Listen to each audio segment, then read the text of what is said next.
안녕하세요. 까치살모입니다.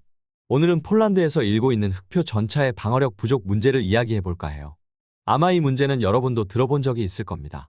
지금 폴란드 일부 언론에서는 흑표 전차의 방어력 문제를 계속 지적하고 있습니다. 아시겠지만 지금의 흑표는 우리가 보기에도 방어력이 부족하죠. 우선 흑표 전차의 전면 방어력은 운동에너지탄 대비 700mm급이고 성형장 약탄 대비 1300mm입니다.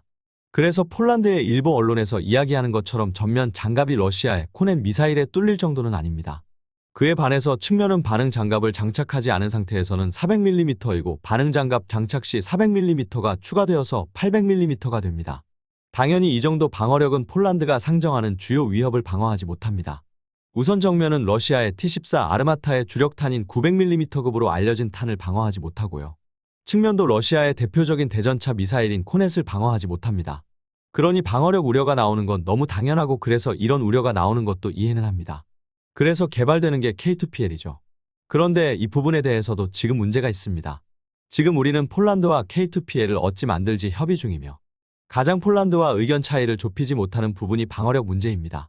우선 폴란드가 원하는 방어력을 충족하기 위해서는 우리는 60톤이 넘어갈 수밖에 없다고 이야기하고 있고 폴란드는 지금 자신들이 원하는 방어력을 달성하면서도 60톤이 넘지 않기를 바라고 있습니다.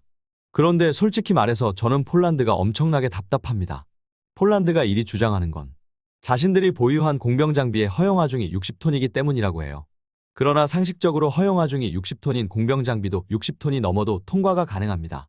허용하중 60톤인 공병 장비에 61톤 장비가 통과한다고 해서 바로 무너지는 게 아니기 때문이에요. 이때는 어떤 방법을 쓰냐면 그 공병 장비를 좀 더 천천히 통과하면 됩니다. 실제로 2차 대전 때도 티거 전차가 유럽 대부분의 교량에 허용하중이 넘어갔지만 교량을 통과할 때 천천히 통과하는 방식으로 아무 문제 없이 통과가 가능했으니까요. 그리고 어차피 60톤을 넘어도 흑표 PL이 70톤이 되는 것도 아니고 잘해야 61톤이나 62톤 정도입니다. 그럼 여러분은 아마 이 문제에 대해서 이런 생각을 할 겁니다. 폴란드는 미국의 M1 전차도 도입하는데 이 전차는 훨씬 무겁지 않냐고요. 그 이유는 폴란드는 M1 전차를 러시아와 가장 가까운 우크라이나 접견 지역에 배치하고 우리 흑표 전차는 벨라루스 국경 지역에 배치하려 하기 때문입니다. 그래서 M1 전차는 그 지역에서 움직일 필요 없이 방어 임무만 수행하게 되며 그에 반해서 흑표 전차는 벨라루스는 물론 러시아의 동진도 방어해야 하는 일종의 기동 방어군으로 사용하려 하기 때문입니다. 그래서 M1은 장기간 기동하는 기동작전을 할 필요가 없지만 흑표는 장거리를 기동하는 기동작전이 필요하기 때문이에요. 그리고 폴란드의 지형은 우크라이나처럼 작은 강이 많은 지역이라 이런 장거리 기동을 위해서는 도하작전이 아주 중요해지는 겁니다.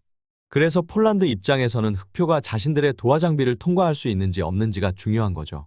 그러나 제가 앞에서 말한 것처럼 흑표가 무게가 증가해도 70톤이 되는 것도 아니고 고작 1톤이나 2톤이 넘는 것이기 때문에 천천히만 통과한다면 문제가 없을 것 같은데 폴란드는 이 주장을 굽히지 않고 있습니다. 그럼 폴란드가 원하는 방어력은 어느 정도일까요? 이 부분은 많이 알려지지 않았는데요. 제가 알아본 바에 따르면 당연히 전면은 운동에너지탄에 대해서 900mm 이상의 방어력을 원하고 있고 정확히는 거리 1km에서 러시아의 T-14 아르마타의 탄을 방어해줄 걸 원하고 있습니다.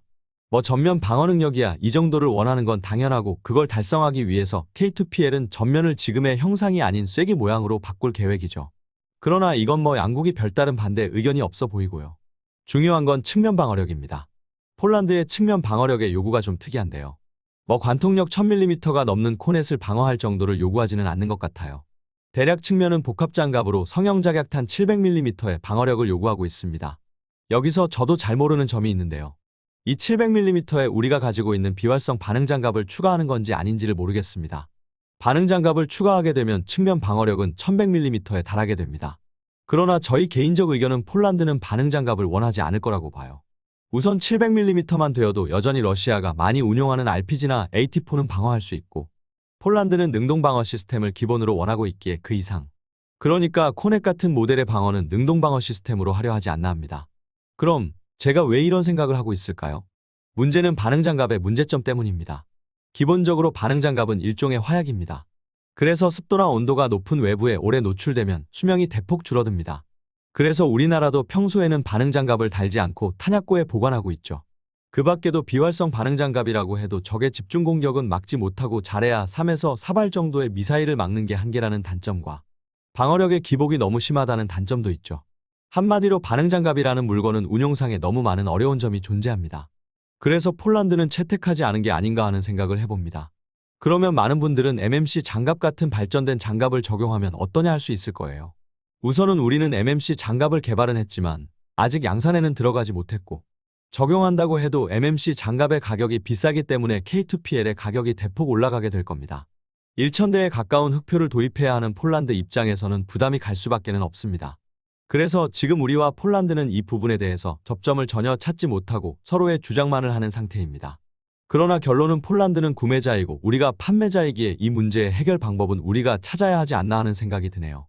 그리고 이번에 폴란드가 우크라이나에 레오파르트2 전차를 공여하겠다는 이야기가 나오는데요. 이 문제는 아마 폴란드의 현 정권인 안드레이 두다 대통령이 미래에 발생할지 모르는 논란을 잠재우기 위한 조치라고 생각합니다. 무슨 말이냐면 두다 대통령은 이번 흑표 도입에 아주 적극적이지만 그 반대 세력인 현 폴란드 야당은 이번 결정에 불만을 제기하고 있습니다. 야당의 대선 후보였던 트사스코프스키는 이번 결정은 잘못되었다고 주장을 합니다. 그러면서 경제적으로 밀접한 관계를 맺고 있는 서유럽 무기 도입을 고려하지 않고 일방적으로 흑표를 도입한 건 잘못이라고 이야기하면서 만일 자신이 정권을 잡으면 이 문제를 대대적으로 손볼 것이라고 이야기하고 있습니다. 그럼 우리 흑표의 수출이 중단되는 것 아니냐 할 수 있는데요. 그건 아닐 겁니다. 왜냐하면 현두다 대통령의 임기가 2025년까지이고 그래서 그때까지는 흑표뿐만 아니라 다른 주요 계약이 전부 진행이 된 뒤이기 때문에 트사스코프스키가 정권을 잡는다고 해도 이걸 되돌리기에는 늦습니다. 그래도 혹시 모르니까 나중에 화근이 될 수 있는 레오파르트2 전차를 퇴출하려고 하는 것으로 보입니다. 솔직히 이런 사정은 독일도 알고 있기에 만일 폴란드가 레오파르트2를 타국에 중고 판매하려 한다면 독일이 승인을 안 해줄 것이기에 레오파르트2를 우크라이나로 보내버리려 하는 것으로 보입니다. 그럼 만일 독일이 이걸 승인해주지 않으면 오히려 우크라이나와 다른 나라들로부터 비판을 받을 테니까요. 기본적으로 수입한 무기를 제3국에 넘기려면 판매국의 허가가 필요합니다. 지금 폴란드에는 우리 흑표 직도입분과 M1이 도입된다고 해도 많은 수량의 T-72와 PT-91이 존재합니다. 원래 폴란드의 계획에 따르면 장기적으로는 우리 흑표와 M1 전차만을 운용하고 레오파르트2 전차는 퇴출시킬 생각이었습니다. 그러나 그건 K2PL이 대량 생산된 다음인 2030년대가 넘어간 다음의 이야기이고 우선은 T-72와 PT-91을 우크라이나에 넘겨주면서 먼저 퇴출할 것으로 예상했으나 이런 사정으로 이런 구식 전차들보다 레오파르트2 전차를 먼저 퇴출해버리려 하는 것으로 보입니다. 이게 지금 폴란드에 대한 흑표 수출에 있어서 가장 큰 논쟁거리들입니다. 능동방어 시스템 이야기도 있지만 그건 바로 얼마 전에 이야기해드린 바가 있고요. 아무튼 K2PL 개발에 관한 협상이 빨리 마무리되길 기원해봅니다. 영상 봐주셔서 감사합니다.